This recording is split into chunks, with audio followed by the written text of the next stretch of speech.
በስመ አብ ወወልድ ወመንፈስ ቅዱስ አሐዱ አምላክ ኅዳር 7 በዚች ቀን የእስክንድርያ ሀገር የሆነ የቅዱስ ጊዮርጊስ በሰማዕትነት አረፈ። የዚህም ቅዱስ አባቱ በእስክንድርያ ሀገር በንግድ ሥራ የሚኖር ነው። ልጅም አልነበረውም። የልዳዊው ቅዱስ ጊዮርጊስን ቤተ ክርስቲያኑ የከበረችበት የበዓሏ መታሰቢያ ኅዳር 7 በደረሰ ጊዜ ልጅን ይሰጠው ዘንድ ወደ እግዚአብሔር እንዲማልድለት ቅዱስ ጊዮርጊስን ለመነው።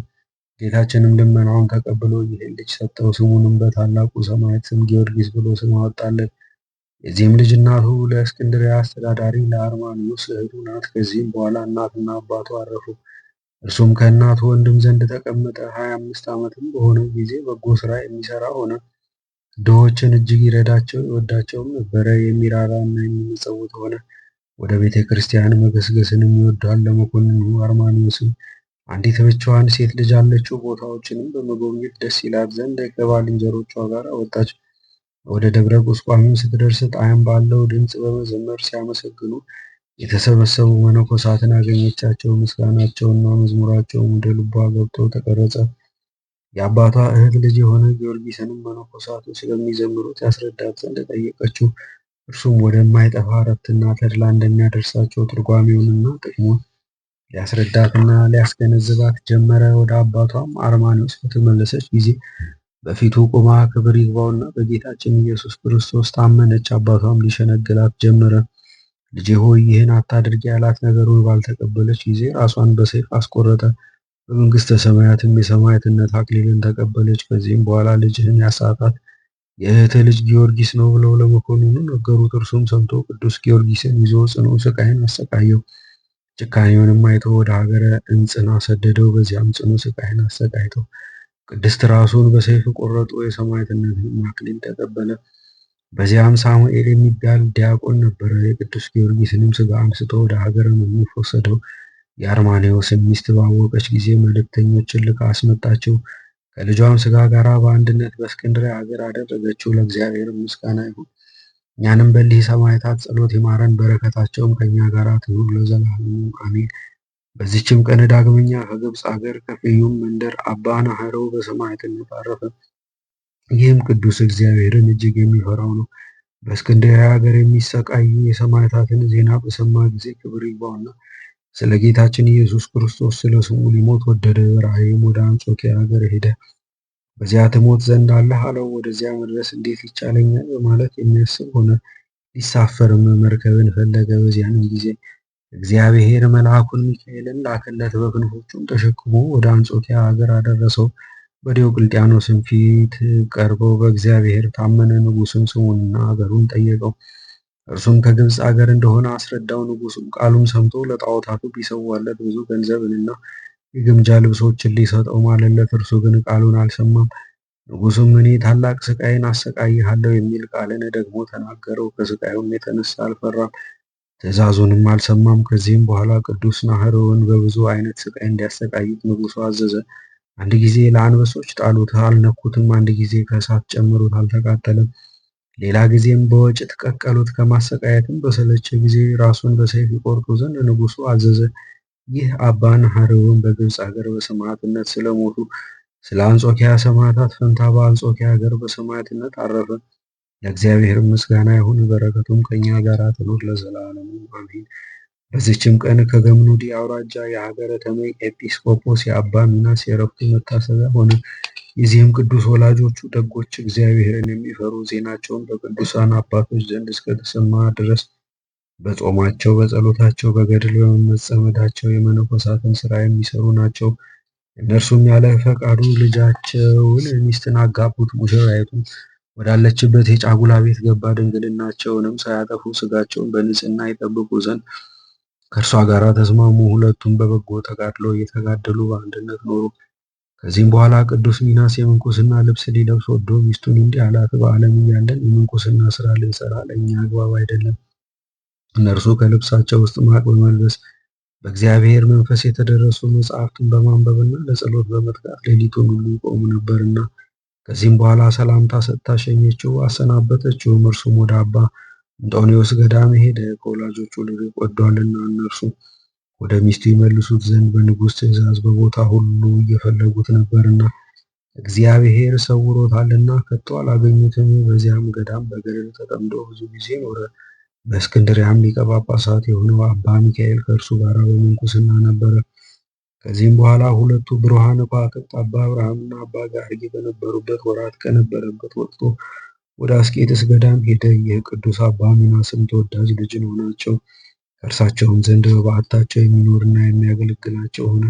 የምንኩስናንም ስራ ጨመረ። ከእርሳቸውም ትምህርታቸውን ተጓድላቸውን በመማር ከብዙዎች በተጋድሎና በአምልኮቱ ከፍ ከፍ አለ። አባ አብርሃምና አባ ጋርጊ ሌሎችም አባቶች ከእርሱ ተጋድሎ የተነሳ ያደንቁ ነበር። ሰይጣን ግን በእርሱ ቀንቶ በታላቅ አመታት እግሮቹን መታው። 2 ወርም በምድር ላይ ወድቆ ኖረ። ከዚህም በኋላ ጌታችን ኢየሱስ ክርስቶስ ያለ ጥፋት በጤና አስነሳው። ከዚህም በኋላ ክብር ይግባውና ጌታችን ኢየሱስ ክርስቶስ ኤጲስቆጶስ ሲሆን ዘንድ መርጦ ጠራው። የሊቀ ጳጳሳቱን መልእክተኞች ወደ እርሱ መጡ። ከመነኮሳት የሚለይ በመሆኑ ታላቅ ሐዘንን አዘነ። ቅዱሳን አባቶችም ይህ ሥራ ከእግዚአብሔር ነው፣ አትዘን አሉት። እርሱም ለእግዚአብሔር ትእዛዝ ራሱን ዝቅ አድርጎ ከሊቀ ጳጳሱ መልእክተኞች ጋር አብሮ ሄደ። ሊቀ ጳጳሱም ተመይ በሚባል አገር ላይ ኤጲስቆጶስን ሾመው። ሀብተ ፈውስን ተሰጥቶት በሽተኞችን የሚፈውሳቸው ሆነ። በሽታ ያለባቸውም ሁሉ ወደ እርሱ ይመጣሉ። እርሱም ክብር ይግባውና ወደ እግዚአብሔር በመጸለይ ይፈውሳቸዋል። ሁለተኛም የተሰወረውን የማወቅ ሀብተ ጸጋ እግዚአብሔር ሰጠው። በሰው ልቡና የታሰበውንም የሚያውቅ ሆነ። ኤጲስቆጶሳቱም ሁሉ ከየሀገሮቻቸው በመምጣት ራሳቸውን ዝቅ አድርገው የሚታዘዙለትና ትምህርቱን የሚቀበሉ ሆኑ። ከአሕዛብም ሁሉ ትምህርቱን ይሰሙ ዘንድ ይመጡ ነበረ። እርሱም ለ4 ሊቃነ ጳጳሳት አባት ሆነ። በሚሾሙ ጊዜ እጁን በላያቸው ጭኗልና። እንዲህም በእስክንድርያ ሀገር ሊቃነ ጳጳሳት የሆኑ ለእስክንድሮስ፣ ቆዝሞስ፣ ቴዎድሮስ፣ ሚካኤል ናቸው። ክብር ይግባውና ጌታችን ኢየሱስ ክርስቶስ ከዚህ ከኃላፊው ዓለም ሊለየው በፈቀደ ጊዜ የሚለይበትን ቀን በመንፈስ ቅዱስ አውቆ በሀገረ ስብከቱ ያሉትን ሕዝቡን ሁሉ ልኮ አስመጣቸው። በቀናች ሃይማኖት እንዲጸኑ የከበረ የወንጌልንም ትእዛዝ እንዲጠብቁ አዘዛቸው። ከዚህም በኋላ ለእውነተኛው ጠባቂያቸው ለጌታችንና ለመድኃኒታችን ኢየሱስ ክርስቶስ ሰጣቸውና ከዚህ ከኃላፊው ዓለም ተለይቶ ወደ ወደደው ክርስቶስ ሄደ። ሕዝቡም አለቀሱለት። ቸር ጠባቂያቸውም ከእርሳቸው በመለየቱ እጅግ አዘኑ። እንደሚገባም ገንዘው እርሱ ራሱ ባዘዛቸው ቦታ አኖሩት። ለእግዚአብሔር ምስጋና ይሁን፣ እኛም በረከቱ ከኛ ጋር ትኑር ለዘላለሙ አሜን። በዚችም ቀን የልዳ ሀገር የሆነው የሰማዕታት አለቃ የታላቁ መስተጋድል የቅዱስ ጊዮርጊስ ቤተ ክርስቲያን የከበረችበት ነው። ዳግመኛም ጌታችን በውስጧ ስላደረገው ድንቅ ተአምር መታሰቢያ ሆነ። ይህም እንዲህ ነው። በውስጧ ድንቆች ተአምራት እንደሚሰሩ ከሃዲ ዲዮቅልጥያኖስ በሰማ ጊዜ ሊያፈርሳት አሰበ። ስሙ አውህዮስ የሚባለውንም መኮንን ከብዙ ሰራዊት ጋር ላከው። ያም መኮንን በደረሰ ጊዜ የቅዱስ ጊዮርጊስ ስዕል ወዳለበት አዳራሽ በትዕቢት ሆኖ ገባ። በስዕሉም ፊት በብርጭቆ መቅረዝ መብራት ነበረ። ከቤተ ክርስቲያኒቱና በቅዱስ ጊዮርጊስ ላይ የዘበተ በእጁ በያዘው በትር የመብራቱን መቅረዝ መትቶ ሰበረው። የመቅረዙን ስባሪ ወደ ከሃዲው ራስ ደርሶ መታው። ራሱንም ታመመ። ፍርሃትና እንቅጥቅጥም መጣበት። ወድቆም ተዘረረ። ባልንጀሮቹ ወደ አገሩ ሊወስዱት ተሸከሙት። በክፉ አሟሟትም ተጎሳቁሎ ሞተ። ወስደውም ከባህር ጣሉት። ወገኖቹም ወደ ሀገራቸው አፍረው ተመለሱ። ከሃዲ ዲዮቅልጥያኖስም ይህን በሰማ ጊዜ እጅግ ተቆጣ። በልዳ ሀገር ያለች የቅዱስ ጊዮርጊስን ቤተ ክርስቲያን ያፈርሳት ዘንድ ራሱ ተነስቶ ሄደ። በዚያንም ጊዜ ከእግዚአብሔር የታዘዘ መልአክ መታው። 7 ዓመት ያህልም ዓይኖቹ ታውሮ አእምሮውንም አጥቶ ቁራሽ እንጀራም እየለመነ ኑሮ ሞተ። ክብር ይግባውና የጌታችንን የቤተ መንግስቱን ሰዎች አስነሳበት። እርሱን አስወግደው ጻድቅ ሰው ቆስጠንጢኖስን በእግዚአብሔር ፈቃድ አነገሱት። እርሱም በአዋጅ የጣዖታትን ቤቶች ዘግቶ አብያተ ክርስቲያናትን ከፈተ። ለክርስቲያን ወገኖችም በሁሉ ዓለም ተድላ ደስታ ሆነ። ለእግዚአብሔር ምስጋና ይሁን፣ እኛንም በቅዱስ ጊዮርጊስ ጸሎት ይማረን፣ በረከቱም ከእኛ ጋር ትኑር ለዘላለሙ አሜን። በዚችም ቀን ቅዱሳን ዘኖቢስ እና እናቱ ዘኖቢያ በሰማዕትነት አረፉ። እንዲሁም ቅዱሳን ተቤ እስከምትባል ሀገር ከታላላቆቿ ናቸው።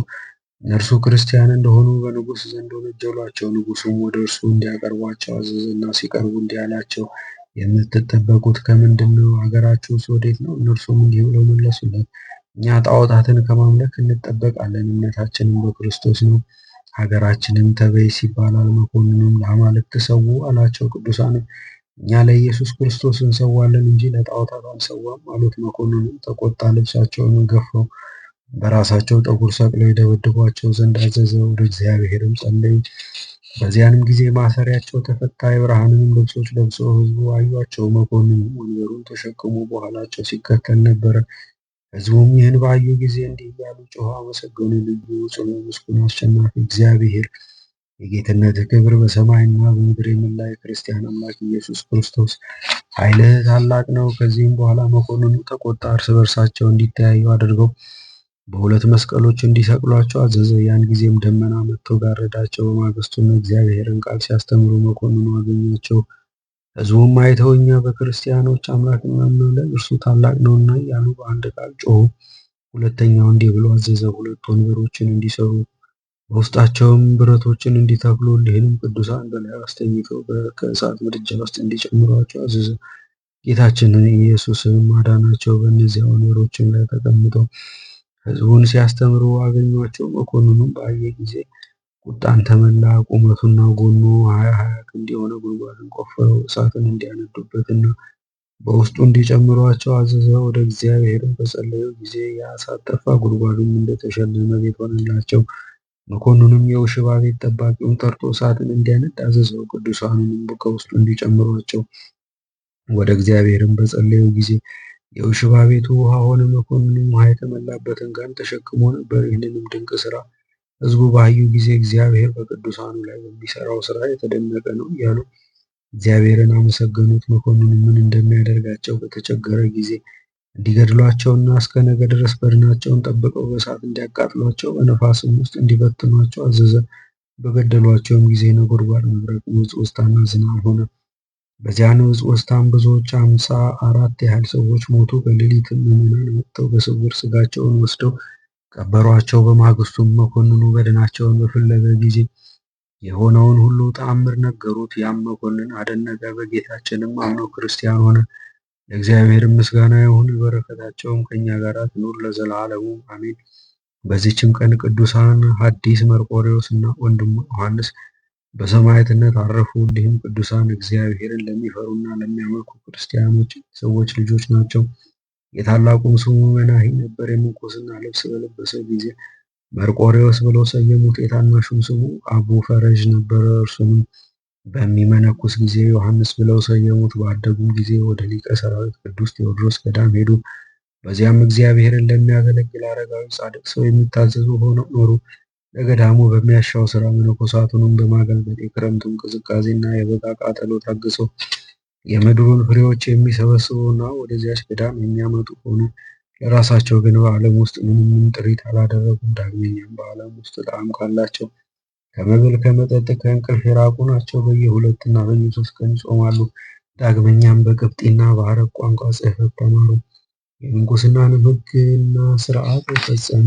በአንዲት ቀንም በአንድነት እያሉ ከእግዚአብሔር የታዘዘ መልአክ ወደ እነርሳቸው መጥቶ እነርሱ ወደ ምስክርነት አደባባይ እንደሚደርሱ ነገራቸው። ያን ጊዜም ደስ አላቸው፣ በመንፈስ ቅዱስም በረቱ። ተነስተውም በችኮላ ተጉዘው ወደ አገራቸው ደረሱ። የአገራቸውም ሰዎች በአገሩ ገዥ ዘንድ ወነጀሏቸው። እርሱም ለብህንሳው ገዥ አሳልፎ ሰጣቸው። እርሱም በውኑ እናንተ ጣዖትን የምታመልኩ ናችሁን ብሎ ጠየቃቸው። ቅዱሳን ግን ይህ በእኛ የሚነገር አይደለም፣ እኛ በግልጥ ክርስቲያን የሆን የረከሱ ጣዖታትን የማናመልክ ነንና እውነተኛውን አምላክ ጌታችንን ኢየሱስ ክርስቶስን እናመልከዋለን እንጂ አሉት። መኮንኑ ይህን በሰማ ጊዜ ቁጣን ተመላ። በአንገቶቻቸውም ሰንሰለት አስገብተው ከተማውን ሁሉ አዙረው ከዚያ በኋላ በወህኒ ቤት እንዲያስሯቸው አዘዘ። በዚያም ሳሉ የእግዚአብሔር መልአክ ብዙ ጊዜ የሚጎበኛቸው ሆነ። ከ5 ወርም በኋላ መኮንኑ ከእስር ቤት አውጥቶ በፊቱ አቆማቸውና ሃይማኖታችሁን ተዉ አላቸው። አይሆንም ባሉትም ጊዜ ስጋችሁን በእሳት አቃጥላለሁ ብሎ አስፈራራቸው። እነርሱ ግን ምንም አልፈሩትም። የልባቸውንም ጥንክርና አይቶ ወደ ወህኒ ቤት መለሳቸው። ከብዙ ወራትም በኋላ ሌላ መኮንን መጣ። እርሱም ሊያድናቸውና ሊተዋቸው ወደደ። የአገር ሰዎች ግን ተቃወሙት። እሊህን ካልገደልካቸው በንጉሥ ዘንድ እንከስሃለን አሉት። ያን ጊዜም ሊያስፈራራቸው እሳትን ያነዱ ዘንድ አዘዘ። እነርሱ ግን ወደ እሳቱ ለመግባት ተደፋፈሩ። ዳግመኛም ራርቶላቸው ወደ ወህኒ ቤት መለሳቸው። ሁለተኛም አምጥተው በተሳሉ ሰይፎች ያስፈራሯቸው ዘንድ አዘዘ። የእሊህ ቅዱሳን ልብ ግን አልደከመም፣ ቃላቸውም አልተለወጠም። ከዚህም በኋላ ሕዝቡን ከመፍራት የተነሳ ራሶቻቸውን በሰይፍ ይቆርጡ ዘንድ አዘዘ። በመጀመሪያም የዮሐንስን ራስ ቆረጡ። ያን ጊዜም ራሱ ከስጋዋ ላይ ዘለለች። ከእርሷም እንደ ደስታ ቃል ያለ የሰሙ ሁሉ እስኪያደንቁ ድረስ ታላቅ ድምፅ ወጣ። ዳግመኛም የቅዱስ መርቆሬዎስን ራስ ቆረጡ። ስጋቸውንም ከእሳት ውስጥ ጨመሩ። በዚያንም ጊዜ እሳቱ ጠፋ። ስጋቸውንም ልብሳቸውንም አልነካም። መሆኑንም ባየ ጊዜ ክርስቲያኖች እንዳይሰርቋቸው ጠብቁ ብሎ አዘዘ። በማግስቱም የአዘቅት ውሃ ባገኙ ጊዜ ከውስጧ ጨመሯቸው። ከዚህም በኋላ ከእርሳቸው ብዙዎች ተአምራት ተገለጡ። ለእግዚአብሔር ምስጋና ይሁን፣ እኛንም በሰማዕታት ጸሎት ይማረን፣ በረከታቸውም ከኛ ጋር ትኑር ለዘላለሙ አሜን።